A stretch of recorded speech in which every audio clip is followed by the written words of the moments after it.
Friends, എല്ലാവർക്കും നമസ്കാരം. ഇന്ന് ഞാൻ മുരിങ്ങയ്ക്ക കൊണ്ട് നല്ലൊരു ചപ്പാത്തിക്കും ചോറിനും പറ്റിയ ഒരു കറിയാണ് ഇത്. 1/4 കിലോ മുരിങ്ങയ്ക്ക എടുത്തിട്ടുണ്ട്.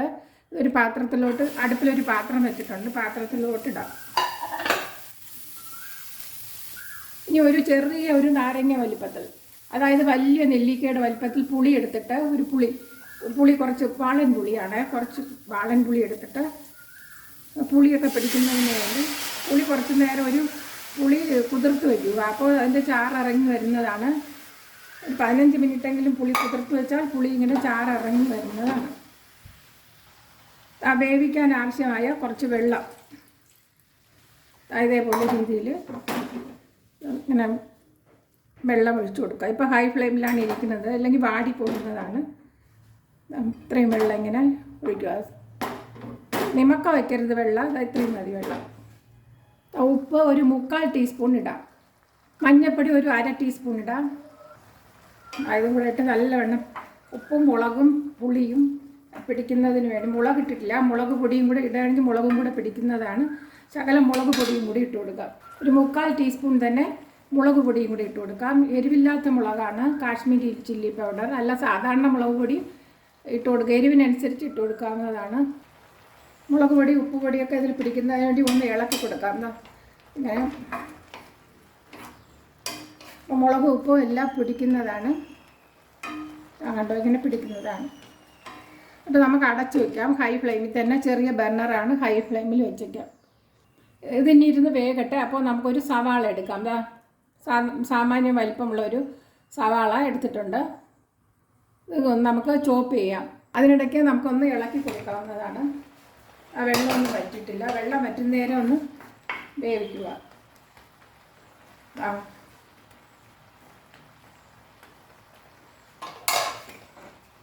കണ്ടോ, ഇനി ലോ ഫ്ലെയിമിലോട്ട് വയ്ക്കാം. ഇല്ലെങ്കിൽ കരിഞ്ഞോ. ലോ ഫ്ലെയിമിലോട്ടിരുന്ന് വേകട്ടെ. ഇപ്പം ലോ ഫ്ലെയിമിൽ വെച്ചിട്ട് നമുക്ക് സവാള അരിയാം.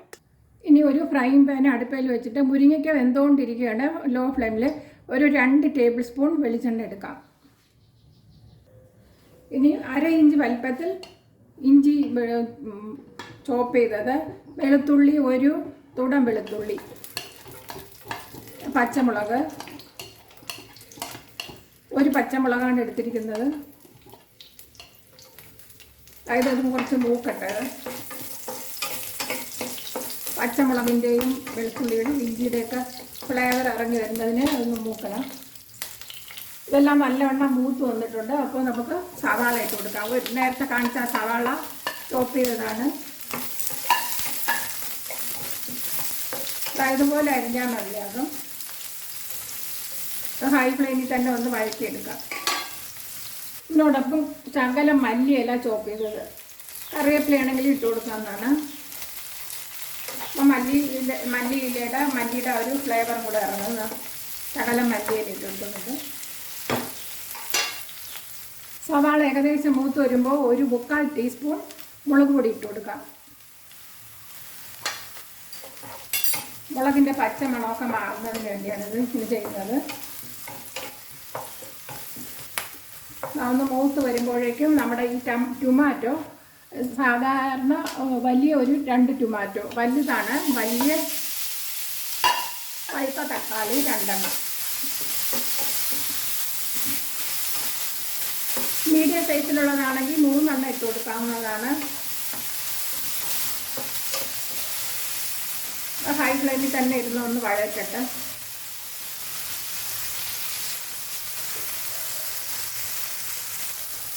ഇതൊക്കെ ഒന്ന് മൂത്തിട്ടുണ്ട്. അപ്പം നമ്മുടെ ഓഫ് ചെയ്തു ഫ്ലെയിം.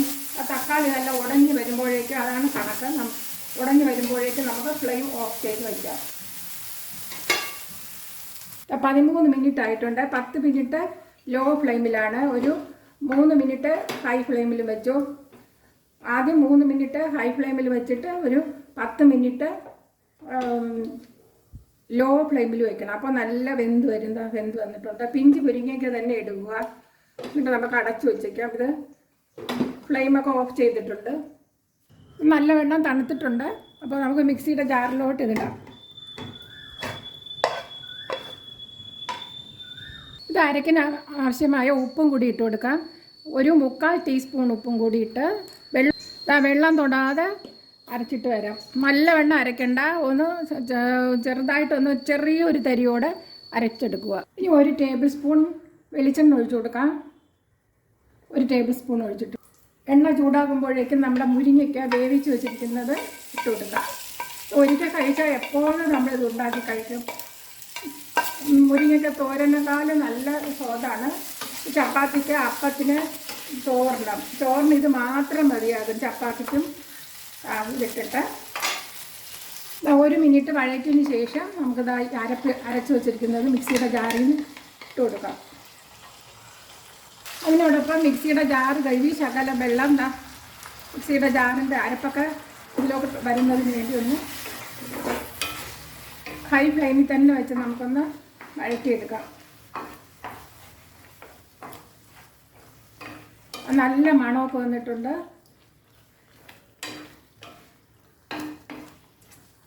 ഇത് ഫ്രിഡ്ജിൽ സൂക്ഷിച്ച് വെച്ചിരുന്ന ഒരാഴ്ച വരെ ഇരുന്നാലും കേടുവരില്ല. കാരണം തേങ്ങയൊന്നും അരയ്ക്കാത്തത് കാരണം. അതിന് മുമ്പേ തന്നെ തീർന്നു പോകും. ഇതിൻ്റെ ടേസ്റ്റ് കാരണം എല്ലാവരും ഇത് തന്നെ എടുത്ത് കഴിക്കും. ഓഫ് ചെയ്യാം. അത് കഴിഞ്ഞിട്ട് കസൂരി മേത്തി എന്ന് പറയും, അതുണ്ടെങ്കിൽ ഇട്ട് കൊടുക്കുക. ഇല്ലെങ്കിൽ ഇട്ട് കൊടുക്കേണ്ട ആവശ്യമില്ല. അത് കുറച്ച് ഇല്ലെങ്കിൽ ഇടേണ്ട കാര്യമില്ല. ഒന്ന് ഇട്ട് കൊടുത്താൽ അതിൻ്റെ ഫ്ലേവറും കൂടെ ആണെങ്കിൽ നല്ല സ്വാദാണ്. അതാണ് ഇട്ടത്. ഇത്രയും നല്ല ടേസ്റ്റുള്ള മുരിങ്ങയ്ക്ക കറി നിങ്ങൾ കഴിച്ച് കാണില്ല. ഇതേപോലത്തെ രീതിയിൽ നമുക്ക് കഴിക്കാവുന്നതാണ്. ചോറിന് ഇത് മാത്രം മതിയാകും നമുക്ക് കഴിക്കാം. എരിവും പുളിയും എല്ലാം ഒത്തു വന്ന ഒരു നല്ല മണവും ഒക്കെ ഉള്ളതാണ്. കറിവേപ്പിലുണ്ടെങ്കിൽ ഇട്ട് കൊടുക്കാവുന്നതാണ്. കണ്ടോ, പിഞ്ച് മുരിങ്ങയ്ക്ക തന്നെ എടുക്കുക. മുറ്റിയതാകുമ്പോൾ നമുക്ക് എല്ലാ കറിക്കായാലും മുറ്റിയതിടാൻ നമുക്ക് ടേസ്റ്റ് വരത്തില്ല. ഇനി അടുത്തൊരു വീഡിയോയുമായി കാണാം. എല്ലാവർക്കും നന്മ ഐശ്വര്യം. സബ്സ്ക്രൈബ് ചെയ്യാത്തവർ പ്ലീസ് സബ്സ്ക്രൈബ് ചെയ്യൂ. എല്ലാവർക്കും എല്ലാവിധ സൗഖ്യവും ഉണ്ടാകട്ടെ. ബൈ.